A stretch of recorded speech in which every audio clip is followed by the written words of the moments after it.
Hi friends, இன்றைக்கி October 1 இன்றைக்கி மகாநதி சீரியலில் என்ன நடக்க போகுதுன்னு சொல்லிட்டு பார்த்துடலாம். இன்றைக்கி எபிசோட் வந்து பார்த்திங்கன்னா வீக்கா ஃபேன்ஸ்க்கு ஸ்பெஷலி உங்களுக்காகவே அப்படின்ற மாதிரி தான் வந்து முக்கால்வாசி எபிசோடில் வந்து வீக்காவை தான் காட்டுறாங்க. உங்களில் எத்தனை பேர் வந்து வீக்கா ஃபேன்ஸுன்றதை மறக்காமல் கமெண்ட் செஷனில் சொல்லுங்கள். இப்போது நிவினும் குமரனும் வெளியில் கட்டில் உட்காந்துட்ருக்காங்க இல்லையா. காவேரி வீட்டில் அவங்க அம்மாவை உள்ளார சமாதானப்படுத்திட்டு வெளியில் வராங்க.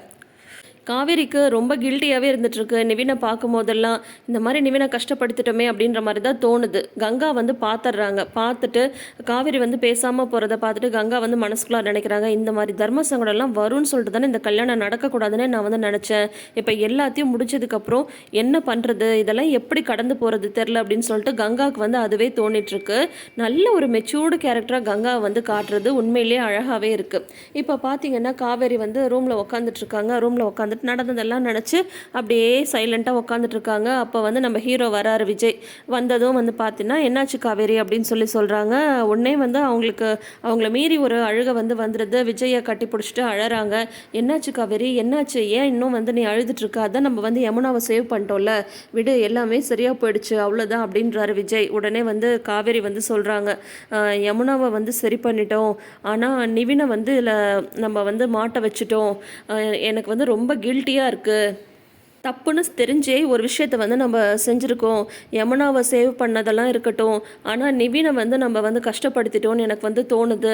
இப்போ அதை எப்படி சரி பண்ணுறதுன்னு சொல்லிட்டு தெரியல, அதை நினச்சா எனக்கு வந்து ரொம்ப உறுத்தலாக இருந்துகிட்டே இருக்குது அப்படின்னு சொல்லிட்டு காவேரி வந்து சொல்கிறாங்க. அதுக்கப்புறம் விஜய் வந்து சொல்கிறாங்க, காவேரி, இது எல்லாமே நம்ம வந்து எக்ஸ்பெக்ட் பண்ண ஒரு விஷயந்தான், ஆனால் இது எல்லாமே சரியாக போயிடும், நீ ஒன்றும் கவலைப்படாத அப்படின்னு சொல்கிறாங்க. இல்லை, நிவின் மேலே இருக்கிற ஒரே நம்பிக்கையில் தான் சரியாக போயிடும்ன்ற நம்பிக்கையில் தான் நான் இவ்வளோ பெரிய முடிவையே வந்து எடுத்தேன். ஆனால் இருந்தாலும் ஒரு பக்கம் வந்து எனக்கு உறுத்திட்டே இருக்குது, அவரை பார்க்கும் போதெல்லாம் ரொம்ப கில்ட்டியாக வந்து ஃபீல் ஆகுது அப்படின்னு சொல்கிறாங்க. அதெல்லாம் நீ எதுவுமே ஃபீல் ஆக தேவையில்ல, நிவினை பற்றி நானுமே நல்லா புரிஞ்சு வச்சிட்ருக்கேன், அவரால் யாரையும் கஷ்டப்படுத்த முடியாது, இயல்பாகவே அவர் வந்து எல்லாருக்குமே ஹெல்ப் பண்ணுற ஒரு ஹெல்பிங் மைண்டோட தான் இருக்கார், அதனால் வந்து கண்டிப்பாக அவர் யமுனாவையும் புரிஞ்சுப்பார் அப்படின்னு சொல்லிட்டு விஜய் வந்து சொல்லிகிட்ருக்காங்க. அதுக்கப்புறம் வந்து தேங்க்ஸ் அப்படின்றாங்க. எதுக்கு அப்படின்றாங்க. இல்லை, இவ்வளோ தூரம் இது எல்லாமே நடந்திருக்குன்னா அது உங்களால் தான், அதே மாதிரி சாரின்றாங்க. இது எதுக்கு அப்படின்றாரு. இல்லை, நான் வந்து உங்களை தப்பாக நினச்சிட்டேன், யமுனா களத்தில் தாலி ஏறுற வரைக்கும் நீங்களும் நிவினும் பிளான் பண்ணி ஏதோ பண்ணுறீங்க, என்னை வந்து ஏமாத்துறீங்கன்ற மாதிரியே தான் நான் நினச்சிட்டு இருந்தேன், ஆனால் எப்போ அந்த கல்யாணம் வந்து முடிஞ்சதோ அப்போ தான் எனக்கு வந்து ஒரு விஷயமே தெரிஞ்சிச்சு அப்படின்னு சொல்கிறாங்க. உடனே என்ன தெரிஞ்சிச்சு, இப்போயாவது உங்களுக்கு புரியுதா இல்லையா அப்படின்னு சொல்லிட்டு விஜய்க்கு வந்து தோணிட்டுருக்கு. அதுக்கப்புறம் வந்து, இல்லை, நீங்கள் யமுனாக்காக எவ்வளோ பெரிய ரிஸ்க் எடுத்திருக்கீங்க, நான் எவ்வளோ தூரம் நிவின்கிட்ட வந்து கெஞ்சி கெஞ்சி கேட்டு பார்த்தேன், ஆனால் அவர் அவ்வளோ முடியவே முடியாதுன்ட்டாரு, ஆனால் நீங்கள் என்ன சொல்லி நிவினை கூட்டிகிட்டு வந்தீங்கன்னா எனக்கு இப்போ வரைக்கும் புரியவே இல்லை அப்படின்னு சொல்கிறாங்க. உடனே விஜய் வந்து சொல்கிறாங்க, இப்போ எதுக்கு நீ அதை பற்றியே வந்து பேசிகிட்ருக்க, அதுதான் எல்லாம் முடிஞ்சதில்ல, இப்போயாவது உனக்கு எல்லாமே புரியுதா, ஒரு தெளிவு வருதா அப்படின்னு சொல்லிட்டு விஜய் வந்து கேட்குறாரு. அதாவது, உன்னை எனக்கு ரொம்ப பிடிச்சிருக்கு, நீ தான் எனக்கு எல்லாமே புரியுதா அப்படின்னு சொல்லிட்டு இவர் மனசுக்குள்ளார நினச்சிட்ருக்க. அங்கே காவேரி வந்து மனசுக்குள்ளார என்ன நினச்சிட்ருக்காங்கன்னு சொல்லிட்டு பார்த்தீங்கன்னா, வந்து இப்போயாவது மனசில் இருக்கிறத நீங்கள் வந்து சொல்லக்கூடாதா, அந்த கான்ட்ராக்ட்லாம் ஒன்றும் இல்லைன்னு சொல்லக்கூடாதா அப்படின்னு சொல்கிறாங்க. இவங்க வந்து உன்னை விஜய் வந்து என்ன உனக்கு புரிஞ்சுது அப்படின்னு சொல்லிட்டு கேட்க, இல்லை, என்ன தான் கான்ட்ராக்ட் மேரேஜாக இருந்தாலும் நீங்கள் வந்து உங்களோட கடமையை வந்து கரெக்டாக தான் பண்ணிகிட்ருக்கீங்க, வந்து இப்போது நீங்கள் வந்து நிவின்ட்ட வந்து சொன்ன மாதிரி இந்த கான்ட்ராக்ட் முடிஞ்சு நான் தனியாக நிற்பணுன்ற மாதிரி தான் இப்போ எனக்குமே வந்து தோணிகிட்ருக்கு அப்படின்ட்டு வேணும்னே சீண்டி பார்க்குறாங்க விஜய காவேரி. உடனே வந்துட்டு, அடிப்பாவி, இன்னுமா அந்த கான்ட்ராக்டை வந்து நினச்சிட்ருக்க, அதெல்லாம் எப்பயோ கிழிச்சு போட்டாச்சுடி, உனக்கு புரியலையா அப்படின்னு சொல்லிட்டு மனசுக்குள்ளாரே நினச்சிக்கிறாரு. உடனே காவேரி வந்து வேணும்னே சீண்டி பார்க்குறாங்க. இந்த மாதிரி வந்து சொல்லிகிட்ருக்காங்க, இந்த மாதிரி எனக்கு தனியாக தான் இருந்துடுவேன்னு சொல்லிட்டு எனக்கு தோணிகிட்ருக்கு, என்ன பண்ணுறது, கான்ட்ராக்ட் மேரேஜாக இருந்தாலும் நீங்கள் வந்து உங்களோட கடமையெல்லாம் சரியாக தான் செஞ்சிட்ருக்கீங்க, நான் தான் வந்து என்ன பண்ண போகிறேன்னு தெரியல, பட் இருந்தாலும் வந்து யமுனாவோட வாழ்க்கை வந்து நல்லபடியாக அமைஞ்சிருச்சு, எனக்கு அது வரைக்கும் ரொம்ப ரொம்ப சந்தோஷந்தான் அப்படின்னு சொல்கிறாங்க. இப்போ என்ன இருந்தாலும் எனக்கு இப்போ தான் புரியுது, ஒரு சோல்மேட் மாதிரி நீங்கள் கூடவே இருந்து என்னோட தங்கச்சியோட லைஃப்பை வந்து காப்பாற்றி கொடுத்துருக்கீங்க அப்படின்னு சொல்கிறாங்க. சோல்மேட் வரைக்கும் வந்துட்டியேடி, அதுக்கு அடுத்தது சொல்லிடேன் அப்படின்னு சொல்லிட்டு விஜய் வந்து நினச்சிட்ருக்காரு. சொல்லிட்டு இவங்க வந்து விஜயவே பார்க்குறாங்க. சோல்மேட்டு நீ தாண்டி என்னோட உயிர், அந்த கான்ட்ராக்ட்லாம் ஒன்றுமே இல்லை அப்படின்னு சொல்லிட்டு இப்போயாவது வாயை திறந்து சொல்லுங்களேன் அப்படின்ட்டு இவங்க வாய்க்குள்ளாரே முனகிக்கிறாங்க. என்ன ஏதோ திட்டுற மாதிரி இருக்குது அப்படின்னு சொல்லிட்டு இவர் வந்து கேட்குறாரு. இல்லை இல்லை அதெல்லாம் ஒன்றும் இல்லை, உங்களுக்கு வந்து தேங்க்ஸ் சொன்னேன், அதுக்கு தான், வேறெல்லாம் ஒன்றும் இல்லை. இவ்வளோ தூரம் சோல்மேட்டாக பழகிட்டோமே, அப்புறம் இந்த கான்ட்ராக்ட் முடிஞ்சதுக்கப்புறம் பிரிய போகிறோமே அப்படின்னு சொல்லிட்டு நினைக்கும் போது தான் எனக்கு கஷ்டமாக இருக்குது அப்படின்னு சொல்லிட்டு காவேரி வந்து சொல்கிறாங்க. உடனே வந்து சொல்லு நீ எதுனாலும் நீ வந்து சொல்லிட்டே இரு, ஆனால் கொஞ்ச நாள் பொறுத்துக்கோ, உன் பர்த்டே அன்னைக்கு உனக்கு எல்லாமே வந்து தெரிஞ்சிடும் அப்படின்ட்டு விஜய் வந்து மனசுக்குள்ளே நினச்சிட்ருக்காரு. அதுக்கப்புறம் காவேரிட்ட வந்து சொல்கிறாரு, சரி இதை பற்றியே இன்னும் எவ்வளோ நேரம் தான் பேசிகிட்டு இருக்க போகிற, இப்போது வந்து நிவினை வந்து தூங்க வைக்க வேணாமா, அந்த வீட்டில் வந்து ஏது இடம் அப்படின்னு சொல்லிட்டு விஜய் வந்து கேட்க, நானும் அதாங்க யோசிச்சுட்டு இருந்தேன் அப்படின்றாங்க. யோசிச்சிட்டே இருந்தால் சரியாயிடுமா, இங்கே வந்து நான் ரூம் ரெடி பண்ண சொல்லியிருக்கேன், அங்கே வந்து நிவினையும் யமுனாவையும் நம்ம தங்க வச்சிடலாம் அப்படின்னு சொல்கிறாங்க. ஐயோ என்னங்க சொல்கிறீங்க, இப்போ இருக்கிற நிலமையில வந்து நிவின் கூட யமுனாவை எப்படி தங்க வைக்கிறது அப்படின்னு சொல்கிறாங்க. இதோ பாரு, நிவின் வந்து உச்சக்கட்ட கடுப்பில் தான் இருக்கான், ஆனால் அவனோட கோவம்லாம் அவன் மனசுக்குள்ளாரே சப்ரஸ் ஆகியே இருந்ததுன்னு வைய, அவன் என்றைக்கும் யமுனாவை ஏற்றுக்கவே முடியாது. முதல்ல அவங்க 2 பேருக்கும் பேசுகிறதுக்கு ஒரு ஸ்பேஸ் வந்து கொடுக்கணும். நிவினோட கோவமாக இருந்தாலும் சரி, அதை யமுனாட்ட வந்து அவன் எக்ஸ்ப்ரெஸ் பண்ணட்டும். அவர் மனசில் இருக்கிற கோவம்லாம் அவர் கொட்டி தீர்த்துட்டாதான் யமுனா வந்து அன்பே செலுத்தினாலும் அதை வந்து அவரால் கவனிக்கவும் ஏற்றுக்கவும் முடியும். அதனால இப்போதைக்கு அவங்களுக்கு தேவை கண்டிப்பாக ப்ரைவசி தான்.